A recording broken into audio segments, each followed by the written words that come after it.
Hey friends, welcome to the Changing Work Podcast. We are so glad you're here. My name is Nick. And I'm Scott. And this is the podcast where we talk about changing work from the inside out. So if you're into making the workplace and the world a better experience via conscious business practices, stick around. This is for you. Hi, Amy. How are you? Hi, Scott. Thanks for having me. Good to see you. Absolutely. And where are you dialing in from the world today? I am in Michigan. All right. Okay, so springtime in Michigan, is it snowy? Is it 80 degrees? What is it today? Oh, it's all of that in the last week, but today it's going to be in the mid 50s and it's a beautiful sunny day. Beautiful. Nice. Excellent. Well, let me read a little bit about you and then you can add any color that you like. Amy Johnson, PhD, is a psychologist, a coach, an author, and speaker who shares a groundbreaking new approach that helps people find lasting freedom from unwanted habits, anxiety, and self-doubt via insight rather than willpower. She's the author of Being Human, The Little Book of Change, The Little Book of Big Change, The No Willpower Approach to Breaking Any Habit, and separate book, Just a Thought, A No Willpower Approach to End Self-Doubt and Make Peace with Your Mind. Awesome. Thank you for being here.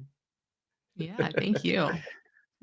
Okay, as you listen to that, what else would you like to share with us? It could be anything. It could be fun facts, or just be like, oh, this is really important. I want to share. What do you want to add?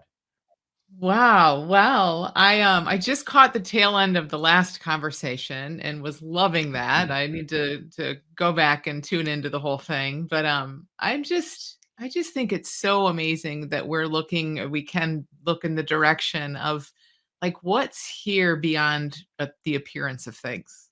You know, we're so conditioned to think we know how life works in a very practical survival based way. Our minds are grabbing for how does life work and how do I manage it and how do I get ahead and stay safe and all of that. And I feel like, you know, what's just so exciting to me is to look at like, wow, what if all of that is just what a mind does? It's this kind of survival based program. But are we really at risk?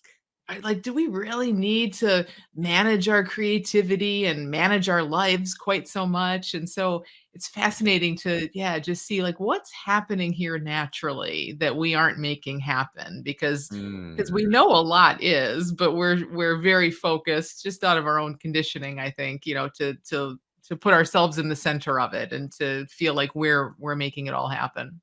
That's right. Well, one of the things I know that you talk about is trackers from Africa, animal trackers. You know, speaking of what we see and also what's there, but maybe unseen for some of us, what do animal trackers and the world of business or our lives have to do with each other? Yeah, well, I read an amazing book a while ago written by an animal tracker, and he was talking about that process of going out, like wanting to see something, knowing that they're there to see these amazing creatures. There's a goal, I suppose. They want to see these amazing creatures, but they don't know where they are. And they don't know exactly what to do or what the steps are going to be. There was a real sense of like, I'm going to show up, I'm going to get quiet. And when I say get quiet, meaning like my mind thinking 20 steps ahead, as minds love to do, of like, what if it's here and there and this and that, and this is what I've learned, and here's where it was last time. That might be happening. That runs. We have no say over that. That may be running, but that's secondary. That's like the secondary just program. And there's this deeper sense of like just being here in the moment, guided by whatever shows up next. Watching, you know, that feeling of like just watching your feet take you somewhere. And you're like, I'm not doing this. And I don't know why I'm going here. And I don't know why this is happening, but apparently it's happening. So these trackers that wrote this book, I just thought that was such a beautiful, clear metaphor for how we can make our way through life. And their phrase was the title of this talk. I don't know where I'm going, but I know how to get there, which I love because it's kind of counterintuitive. You know, we're so used to thinking, I don't know how to get to my goal, but I know exactly where I'm going. And it's just like, no, I know I'm getting somewhere, but I have to listen. I have to let life pull me through. And as we do that, we see, wow, life does pull us through. Yeah. Beautiful. Okay. Well, so some of this seems conflicting on the surface, right? We often start by saying, oh, well, what's the goal? Or where are we headed? Or what's our intention for the day? Or what are we going to manifest?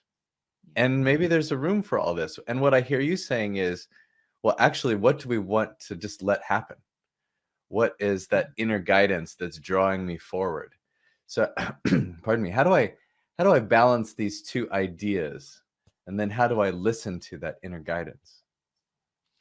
Yeah, it's a great question. Because it can feel really fun to have goals and to think about the things we want to manifest, and that, that's a it feels creative and it feels empowering and it can be really fun, until it doesn't. And when it doesn't, it's a little bit of a nightmare, but that's part of it, I suppose. But what I think is fascinating to look at in that is, like, how often the things that we're wanting to create and move toward and all of that, like, where are those desires coming from? So Mm, they're fine, that they're part of being human, but so often when we really look, they are coming from expectations, perhaps, mm, fears, things we're trying to avoid rather than just things we want to create. Like, do you want to create a thriving business because you that just sounds super fun, or do you want to create a thriving business because it's going to be your ticket to security? It's going to be a very mm, different path, based on that. So it's like, what if we can play with goals and all of that, of course, but what if we don't need them? What if, mm. just like little kids, like, little kids are extremely active and productive, and I'm pretty sure they don't have goals for what they're gonna do, but they do a lot. And I they want to do it play. well. I want to play for 3.7 hours today, and yeah, Exactly. that's funny. Um, well, sorry, I interrupted you there. Were you on a roll?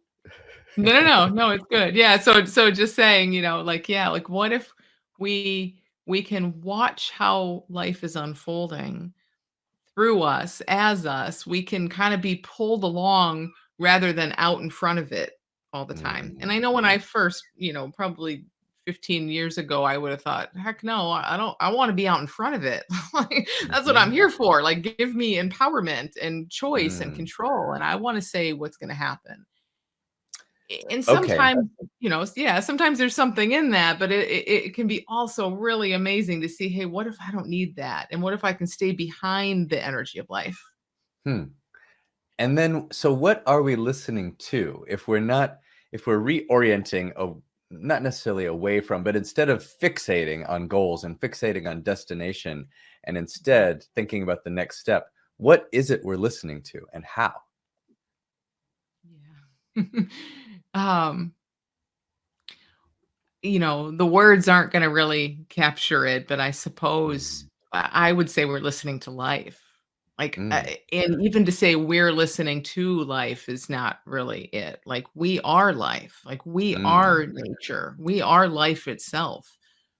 Who we think, mm, we all kind of live in this perspective that I'm a me separate from life and I have a life I need to manage. But what if mm, that is just one point of view that we've really frankly been taught? What if we are life? So I love when people mm. say, like, "Oh yeah, we're kind of like nature. My feelings move like the seasons." And it's like, well, kind of like. So, like, we're separate from everything else. What? Because we have a brain and we can think about ourselves? It's like, no, what if there is no separation in any of it, really? It all is this beautiful flow of life. And so, kind of, what we're listening to, in a sense, is like, it's just life expressing, and we are that. Mhm. Okay, let's say that I'm able to adapt this attitude of, okay, I'm interconnected with everything, and it may be less about my will versus, surrender to life, whatever that means. How do I do that?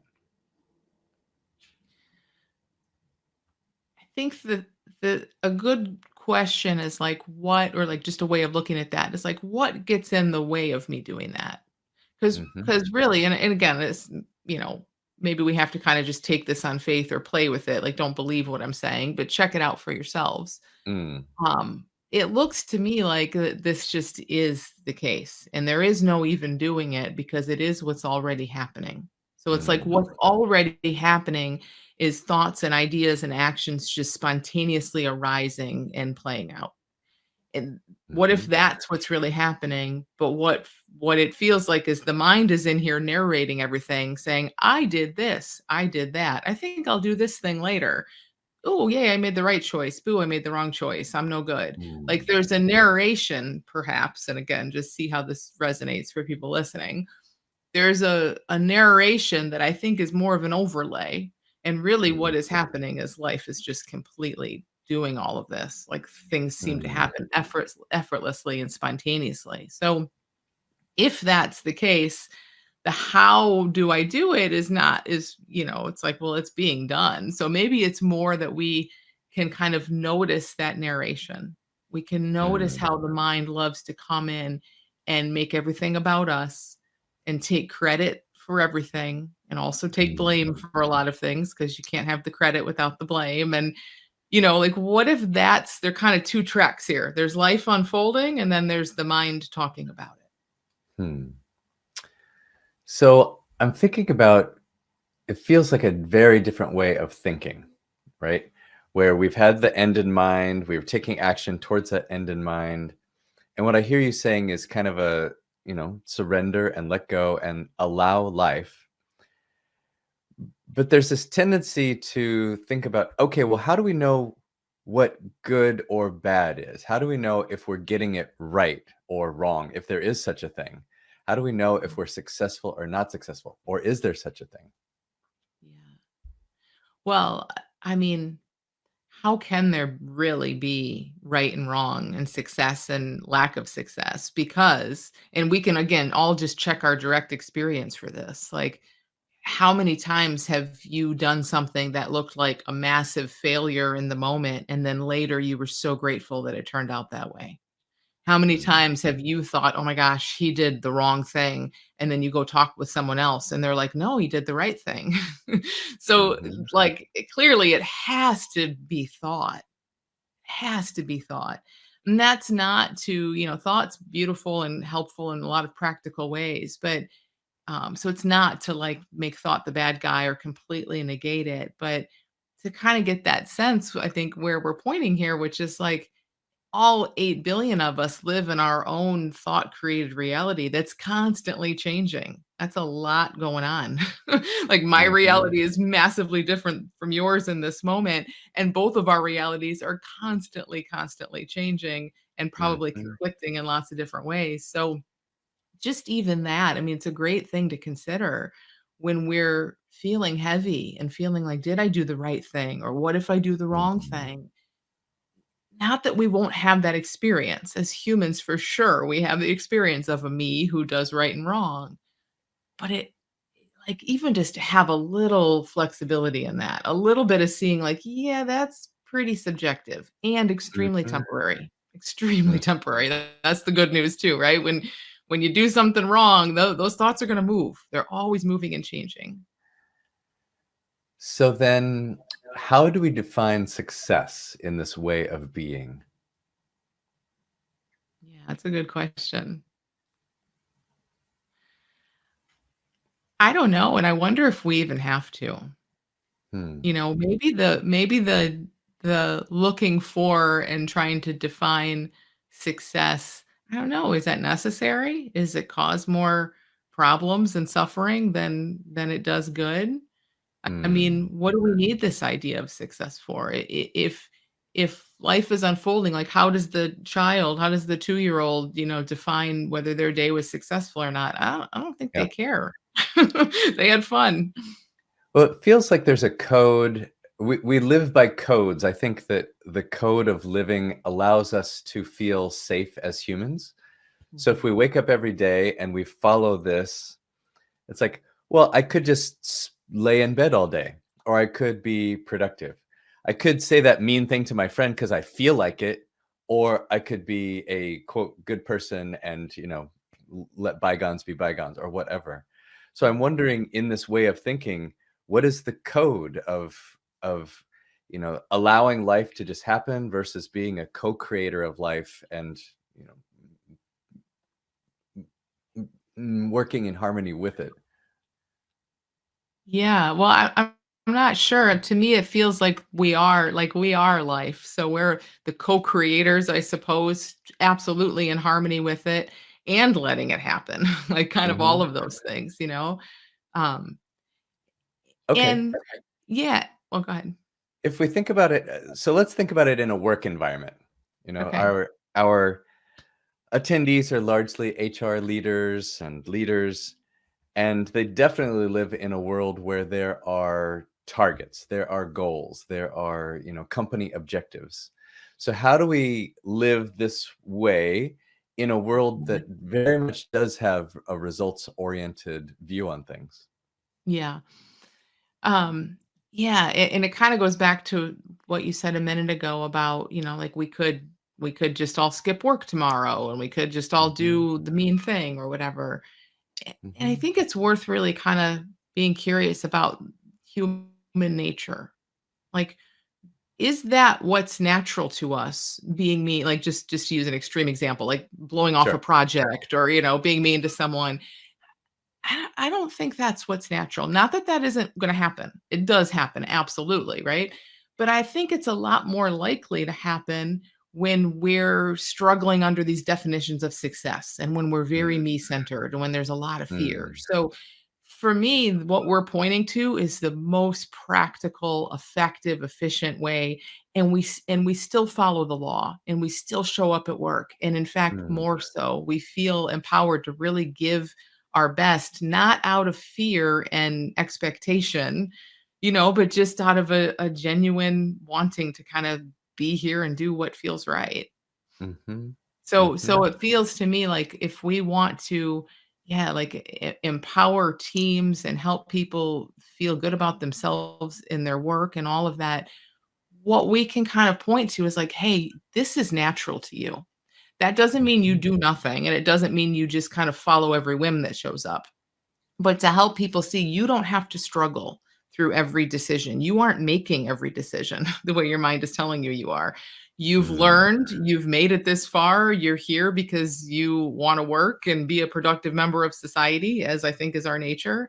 And so to take a little of that pressure off and say, "Okay, what if we just look in the direction of like, hey, maybe there is something coming up want to be again, just like a little kid, they wanna be productive and do things, and then sometimes they wanna rest. And what if mhm, we have that too? Because I just see a world of, like, so much pressure and being hard on ourselves mhm, and thinking we're making it all happen, and, I think that just tips us over to the, less productive side pretty quickly. mhm.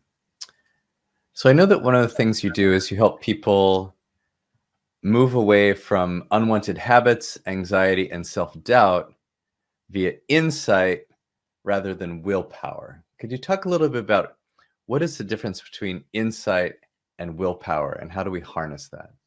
Yeah.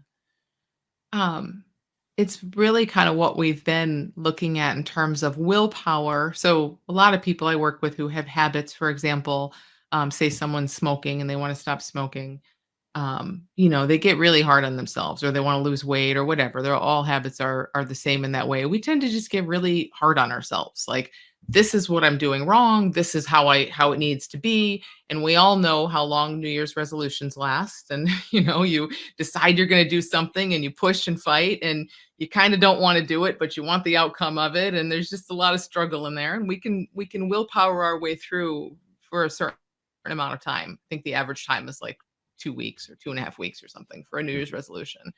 So the more we're pushing and putting pressure on ourselves and saying what's right and wrong, again, our willpower like runs out very quickly. I mean, that's where we just exhaust ourselves. So when we start to look in the direction of, in the case of habits and anxiety, these things that are arising, an urge for a habit or some anxious feelings or depressed feelings or whatever, they are part of nature as well. Like, they come and we feel them and they go. And this is not how we're used to seeing things because we're so tight and trying to manage everything. And if you feel depressed or anxious, oh no, what does that mean about you? And then what if you miss more work? And then what if this happens? And it's a huge mess. And so we get tighter and we fight against all of this stuff. And then we don't want to feel that feeling and we'll overpower it and we'll make ourselves do that instead. And it just I mean, it's just kind of common sense, like, it always backfires, and we all know this, we see this all the time. The harder we push, the more it backfires, and so, when I talk about insight, it's really looking at, like, "Hey, what are the natural rhythms of things?" What is you are not none of us are here, none of us were born with anxiety. None of us were born with stress. None of us were born wanting to lay on the couch all the time and not go to work and do good work. None of us. All of that is coming from things that we've learned and really a lot of pressure about needing to be a certain way. So as Hmm. we start to unravel that and we see, no, we are that way. We just don't have to believe our mind all the time. Everything Hmm. gets easier. I mean, and people are just like amazed at how their health and their productivity just rise to the surface without having to be harnessed in some, difficult way. Hmm. So when you start working with a client who maybe has some of these things, they have self-doubt or anxiety, or they feel the pressure of work, where do you start with them? Like, what are some examples of like things that all of us can do to move down this path? Yeah. I probably would, I mean, every conversation's different, but often it looks like some bit of exploration between around kind of looking at their relationship with thought, their relationship with the things that pop in their head, how they're being in that regard, and kind of do they see what we've really been looking at here? Like, do you see that you're lived? And obviously, I know they don't. I don't a lot of the time. Like, this is our conditioning, right? Like, we don't see that we're lived to the extent that we are. So we're identified with thought and we're trying to muscle and think our way through everything. But that's really like a huge starting point. This distinction between this effortless awareness where life unfolds. And that doesn't mean we don't do anything. We're active part of that, but it isn't like going against nature. So that, which was absolutely what we lived in until we were about 2.5 years old, and we still live there often now, but a little less so. That versus being super mind identified, where someone is just like listening to every thought, thinking that their mind is leading them through life, that they have to know all the steps ahead of time. It's very much in time, it's very much in fear. Huge distinction there. And little by little, of course, and we know if they have anxiety and habits or self-doubt, we know there's a lot of mind identification for sure. So little Mm. by little, we're wanting to see that for what it is. And then also see, hey, when we aren't listening to holding thought quite so tightly and listening to it so much, all kinds of like we're fine. All kinds of resilience shows up, health shows up, creativity, innovative ideas, so much shows up in that space. Hmm. I'm curious what techniques you share about getting to that place. Maybe it's stripping away these ideas, but what is the role, in your opinion, of meditation or prayer or nature or the things that sometimes help us, recognize our true nature? Yeah. Yeah, I think it's really individual, but for sure they can be helpful. And what's really most important in that is to see why they're helpful. So obviously Mm. no technique. The technique itself is just actions. It's not doing anything. It's what the technique might open us to. So for example, with nature, when we're sitting in a tight little house or office or whatever all day and people are talking to us or the TV's talking to us or our phone is talking to us all the time, it gets tight. There's a lot in there, and then we step outside, and all of a sudden there's a horizon, and it's like our mind gets to like calibrate to our surroundings, and we relax. The mind just lets go a little bit. That's why people are Mm. like, "Gosh, it feels so good to just be outside and be in nature." We kind of come back totally naturally to that more expansive, effortless place. So for Mhm. sure, when people love, whatever they love in terms of those practices, I think it's a great help. Cool. And thinking about teams at work, any ideas or hacks for us about how to bring these ideas to our teams in a meaningful way? Yeah, it tends to feel more complicated when other people get involved. We can all usually find a way to kind of feel okay on our own, sometimes, not always, but relatively speaking, it's like when I'm just here, my mind can just relax. I can be more in that my natural state. And then we get other people's energies and thoughts and opinions and all of that, and it can feel a little bit tighter. But I think just having a sense of what we're looking at here, that everyone is just doing what they see to do. Everyone is doing the best they can. Everyone is. And the more we can kind of relax and see that, especially when it comes to interpersonal stuff, that they want to do a good job and be happy too. No one is out to sabotage anything or to just be a jerk or anything. Like even when that appears to be the case, that's because they're looking for a way to feel better, as backwards as that is. We all just wanna be who we are, we all just wanna do well and feel good, and I think that gets easily forgotten. We get very us versus them in our heads, and then that just makes things worse. Mhm. Makes sense. So, sounds like it's not only working to see our own true nature, or as we are part of nature, but also to see others in that state as well. Yeah, definitely. Mhm. Um, Amy, if people want to find out more, they want to work with you, where should we point them? The best place is probably my website. It's just dramyjohnson.com, and I have a podcast and all kinds of stuff there. Cool. What's the name of your podcast? It's called Changeable. Changeable. Yeah. And what are your favorite things to talk about on your podcast? Oh, I talk a lot about habits and anxiety and really a lot of what we've been speaking about here, our true nature, who we really are, and how it's not really who we think we are. I'm always curious about, we have lots of us who have written books and we're out there in the world thinking big thoughts. I'm curious what you're working on personally, if you'd care to share, because we're all works in progress. Yeah, well, I don't have a big like writing project or anything right now, which feels good. It's funny. I don't know if you feel this way, but I feel like it's like probably back here. I know there'll be something Mm, else, but if I feel like okay, no, I'm just in a good in between time. So at the moment, I'm just doing a lot of conversations with people, coaching a lot of people, and that feels really good to kind of keep it small. And then I feel like there's something bigger probably brewing, but we'll see. In the spirit of what we've been talking about, I'm just super curious. I'm not trying to push anything. I'm just so curious. Like, oh, I wonder what's going to show up next. great. And last question, what gives you hope? Our nature. We Mm. can we can think our way away from it, but we can't, there's so much good and there is so much health and resilience and creativity that in peace that is who and what we are. It cannot like it can be thought over and it can be masked, but because it's our nature, it just cannot be held down. So uh, I that gives me a lot of hope. Beautiful. Dr. Amy Johnson, thank you for the work that you're doing and thank you for your care and attention during this time with us. I appreciate it. Thank you. Thanks for having me.